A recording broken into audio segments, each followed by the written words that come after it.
Babae. Babae. Babae. Sa simula pa ng kasaysayan, babae gapos ng kasunduan. Isang katawang di malaya, isang tinig na nais supiling. Babae sa sakahan, lupa'y di kanya. Babae sa pabrika, sahod ay kulang pa. Babae sa tahanan, di masukat ang gawa. Babae sa bayan, tinig ay walang halaga. Hindi na! Hindi na! Tama na!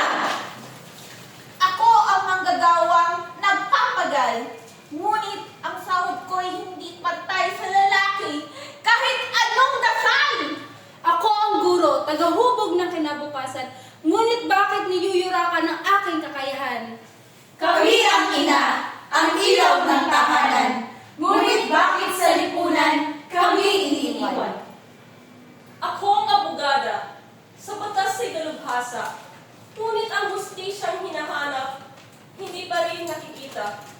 Ako ay sundalo, ako ang pulis, ngunit sa digmaan tapang ko'y may hapis. Kami ang biktima ng pang-aabuso, ngunit sa mata ng iba, kasalanan namin mismo. Ako ang Pilipina. Hindi mahina, hindi alipin, may sariling adhika. Ako'y espesyal, may pangarap, ngunit sa lipunan, ako'y lagi salat. Kami ang manggagawang panlipunan. Kami ang tinig. Ngunit sa aming problema'y walang nakikinig. Hindi ako babae lang.